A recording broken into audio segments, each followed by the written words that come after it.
Introduction to Philosophy, Part 3, Epistemology and Metaphysics. In philosophy, epistemology means a branch of philosophy concerned with the theories of knowledge. The term is derived from the term episteme, meaning knowledge, and logos, meaning explanation, study of, theory of, science of, etc.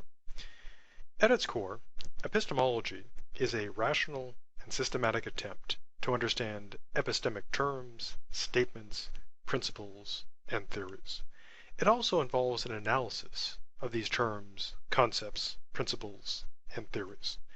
And of course it also involves creating and assessing these principles, theories, etc., and in many cases applying them. Now epistemology is full of classic problems and classic questions.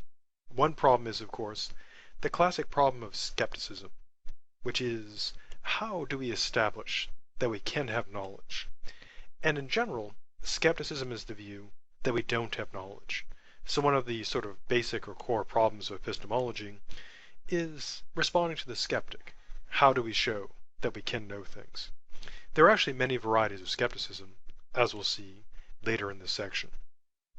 Now, related to this problem is also the problem of the limits of knowledge, namely determining how much we can know. Some thinkers, as we'll see, believe that we can know things within certain spheres, but other things are beyond us.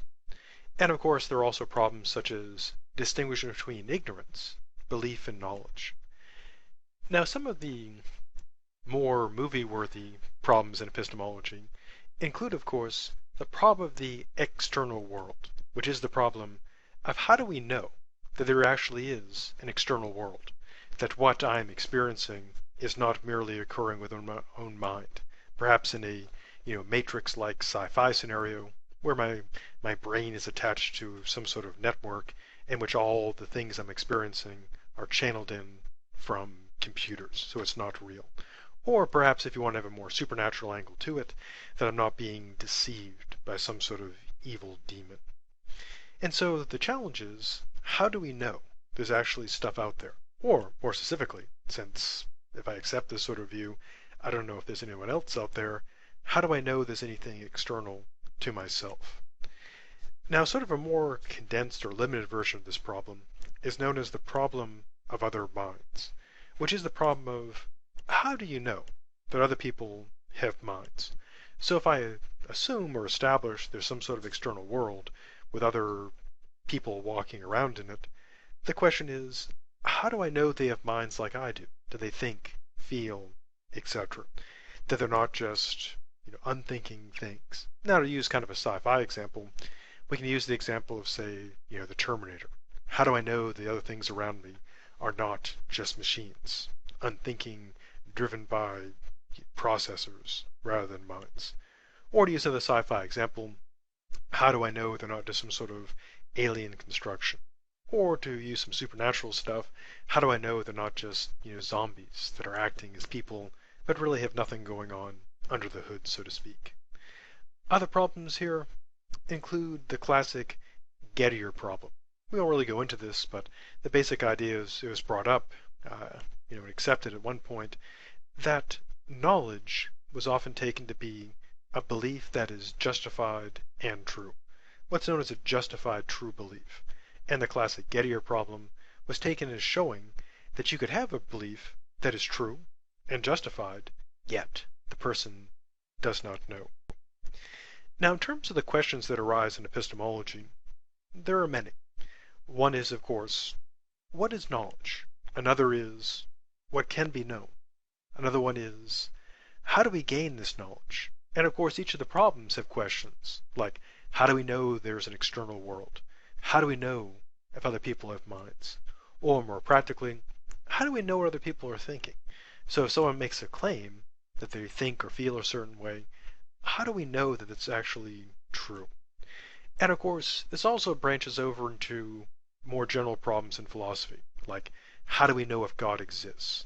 Or how do we know that, what is good or what is evil? And so there are all sorts of possible questions and problems in epistemology. Now, here are some basic concepts We'll look at more, but here are some core ones to be aware of. The first one, which you've seen before, is the notion of rationalism. And someone who is a rationalist accepts rationalism.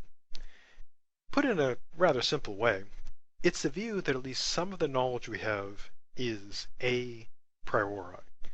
This is knowledge that we obtain through reason, prior to or independent of experience. Now, logical and mathematical truths are typically said to be a priori, that a person knows, for example, that a triangle has three sides based on pure reason, not based on empirical proof, or that 2 plus 2 is 4, or that contradictions are not true. Now, what makes a rationalist is that you can have knowledge of the world based on pure reason. For example, we saw in an earlier section St. Anselm's arguments for God's existence, the ontological argument, and of course arguments from Leibniz.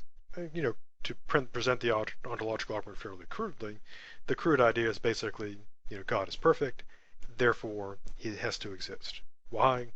Well, being perfect, if he didn't exist, he wouldn't be perfect, but he is perfect, so he must exist, because otherwise he wouldn't be perfect.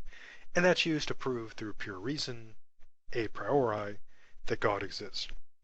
Now, rationalists typically take the view that there are also what are known as innate ideas, that the mind comes pre-stocked with these ideas.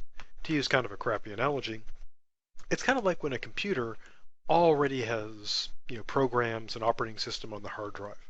Of course, the analogy kind of breaks down because when it comes to a computer, the hard drive is originally blank and someone has to go and install that. But the idea essentially with innate ideas is that the mind already has this stuff built into it. And of course, there are varying degrees of these ideas. In some cases, the ideas are taken to include a lot of stuff, knowledge of God, mathematics, logic, etc. Other cases, less so. Now, the main competing viewpoint is known as empiricism. If someone is an empiricist, they accept empiricism.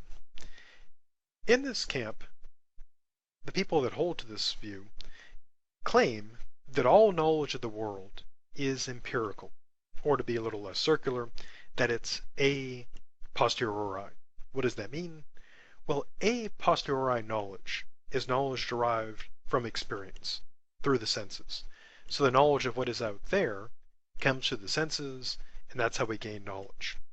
And on this view, we cannot have a priori knowledge of the world. So one of the core disputes here is, can you know about things that exist through pure reason, like in the ontological argument, or do you have to begin with empirical evidence to argue about the existence of things, like we saw in St. Thomas Aquinas' 5 ways, beginning with information about the world, like stuff moves, or that there's gradation, or there appears to be a design, and ending with the existence of God. Now, there's also the dispute over innate ideas. In the case of the empiricist, they reject these innate ideas. Famously, empiricists typically refer to the mind as a tabula rasa, as a blank slate, or as like an empty bucket. So there's not ideas or stuff in there until someone has experience. So the 2 points of dispute are about how can we know about the world. For the rationalist, you can have a priori knowledge. For the empiricist, you know about the world through the senses. Rationalists typically allow for innate ideas, and of course empiricists do not. Now, at one point, there was something of a consensus in philosophy about knowledge, namely the idea that to know something is to have a justified, true belief. To be true means, of course, to get it correct, and philosophers, not surprisingly, have had considerable dispute over what counts as true. To be justified means that it must be adequately grounded, and as you might imagine, there's considerable dispute over what it is to be justified. And of course, the belief means a person just has to believe it. So if you believe it, you've got it right, and it's justified on this view, you could have knowledge. Now, not surprisingly, a belief could be true without being justified. So a person could just have a lucky guess on a test, put down an answer for a math problem like 42, and have no idea how to work it, but just get it right by luck. So they had a true belief, but it was hardly justified. A belief on some systems of justification could also be justified without being true. I mean, to use kind of a basic example, think of inductive logic. You might say if you allow induction to justify a belief, to show that it's knowledge, inductive arguments are such that you can be justified in the conclusion, which is to say you have a strong inductive argument where if the premises are true, the conclusion is probably true.